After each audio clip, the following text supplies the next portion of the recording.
Can I share a fun fact about myself with you? I've been setting goals since I was a child. Obviously, at the time, I didn't really know they were goals. They were just things I wanted that I would write or speak, and I'd even share them with others. I can safely say that setting goals from an early age until now has contributed immensely to all that I've accomplished today. Sure, I haven't achieved everything I set out to, but I either keep working towards those things or I align my goals to where I'm at now. My point is that to be successful in life, you should be setting goals and working towards those goals. Not sure where to start? In this episode, I'm sharing some of my best tips for setting goals and staying on track to achieving them.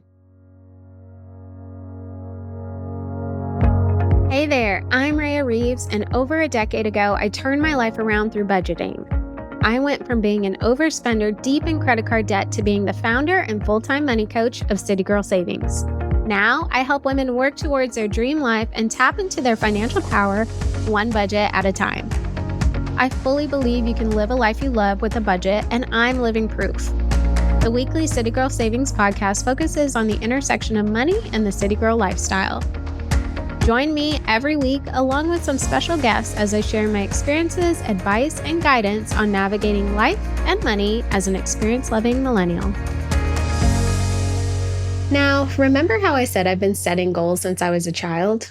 I want to give you a little more context.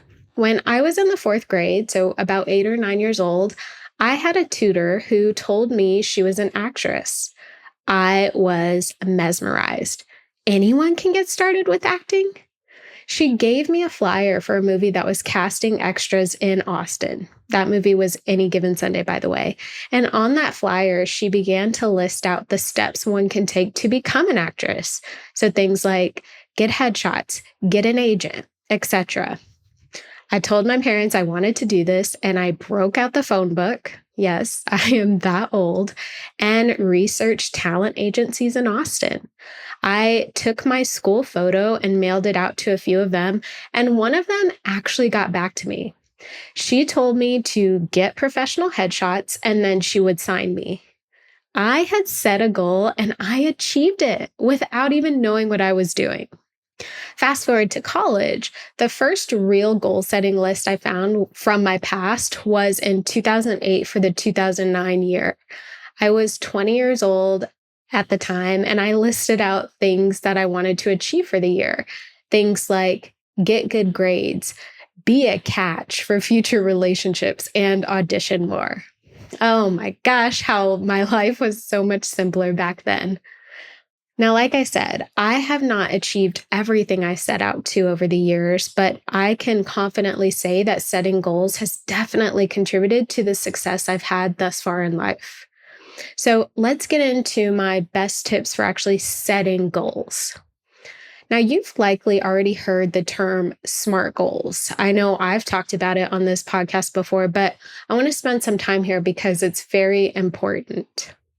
The SMART criteria was first mentioned in a paper published for Management Review magazine in 1981 by George T. Durant.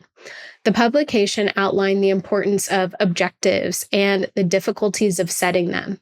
The SMART criteria was originally intended for managers, but has transitioned as a criteria for setting goals for any part of life. So personal goals, professional goals, etc.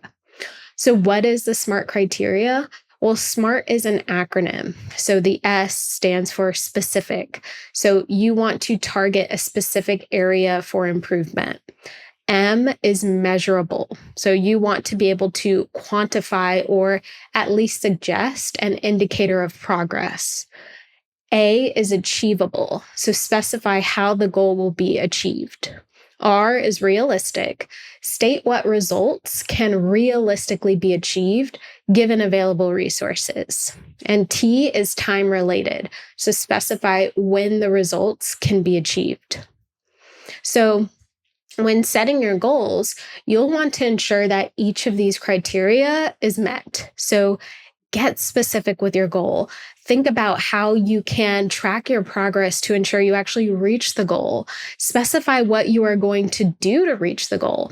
Be realistic with your goal in relation to your current situation and give yourself a time frame for when you can achieve that goal, remembering to be realistic for your situation. So let's take an example. A basic goal would be, I want to be debt free.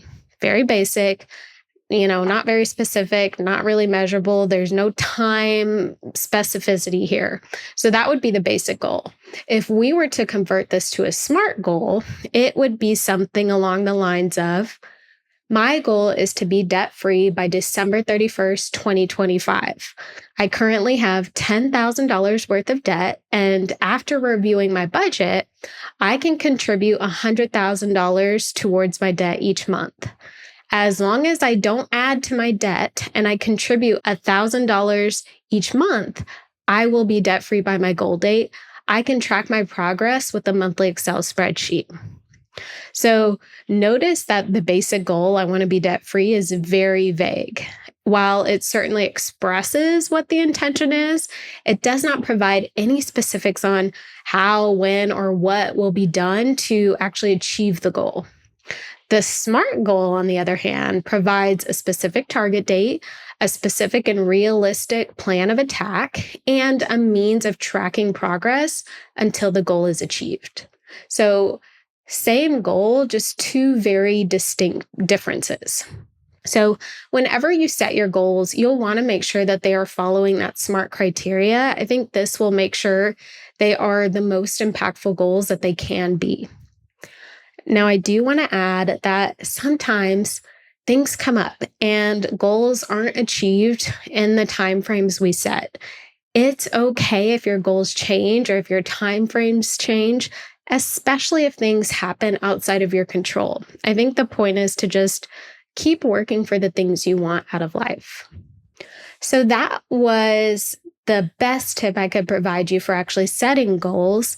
Let's get into my best tips for staying on track to achieve your goals. And I will share that these are actually things I do for my goals, and it makes a huge difference. Are you loving this episode so far? Well, the money and life level up conversations never end in the City Girl Savings community. Visit citygirlsavings.com for instant access to resources that help you budget, level up your money mindset, and so much more. And make sure you stay up to date with CGS by following us on Instagram, TikTok, and YouTube, all at City Girl Savings. So the first thing is, I look at my goals every day. In fact, I look at my goals multiple times a day because I have them listed in multiple places. As a part of my morning routine, I journal my thoughts, feelings, fears, and accomplishments every morning. And included in each of my daily journal entries is a list of the goals I'm working on during the year. That's the first time I see my goals in the day.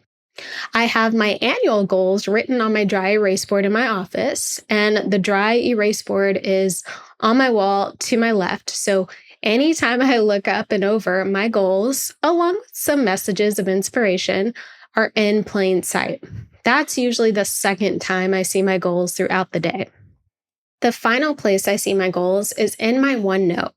You may recall from City Girl Savings podcast episode number 110, 5 Ways a Type A Personality Stays Organized. I'll link to it in the show notes. That OneNote has been a part of my business startup ritual for some time now.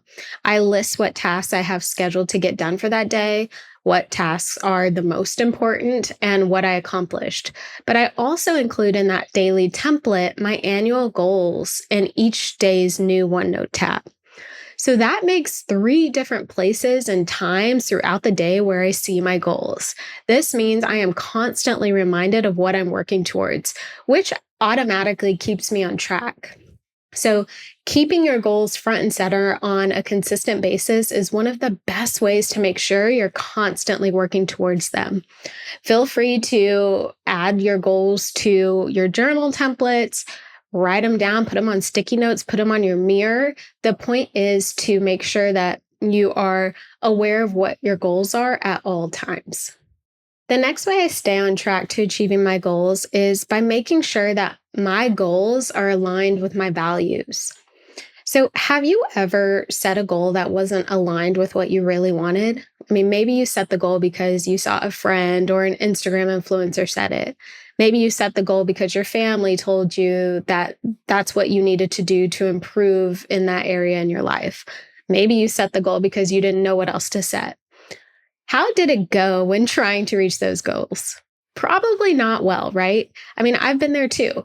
When I would set goals that weren't truly in line with what I wanted or my own values, I would inevitably give up on those goals because they didn't actually mean anything to me. They didn't matter. I found that making sure I set goals that are aligned with my values and how I want my future self to be helps me stay on track. These types of goals are worth working towards for me, and anything else is just false advertising for yourself. So, whenever you are setting goals that you truly want to achieve, just make sure those goals are for you. They are aligned with your values, and you're not just setting them to make someone else happy. Okay, the next tip I have for staying on track with your goals is giving yourself grace if goal timeframes need to be adjusted. And this is something that, again, I apply to myself as well. I sort of touched on this, but let's pull the thread through. And let me just say, full transparency, I just recently started doing this for myself. In the past, I used to beat myself up for not reaching goals or not being on track. Then major life events happened to me, as I'm sure you know, and I learned that reaching goals is not the most important thing. Sometimes there will be distractions that require your attention at the expense of your goals. That's okay. I have learned to adjust my timeframes and give myself grace as I get back on track towards working towards the goal. So if you want to stay on track with the goals that matter most to you, be kind and gracious to yourself. You can still hit the goal even if it's not exactly when you expected. I think a big part of just getting older, growing in your wisdom is understanding that you can't control everything. Not everything is going to happen the way you want it to, when you want it to happen. But amazing things can still happen. So one of my best tips for staying on track with your goals is just being kind and gracious to yourself and giving yourself that grace if you need to adjust your goal timeframes. Okay, the final tip for staying on track to achieving your goals is sharing your goals with your support system and community. And this has been incredibly impactful for me. The final tip that I want to share with you today is one that truly keeps me on track with my goals, and it's making sure that I share what I'm working on with my family, my friends, and my community. So speaking your goals out loud makes them real. Telling people what you want to achieve adds a different level of accountability, and whether those people check in on your progress or not, you know that you've shared your goals with them. You know that you've stated to the universe, to these people, that you want to achieve these things. So if you don't do the work to make those goals happen, your words didn't mean much. And I don't know about you, but I value being a person who does what she says she will do.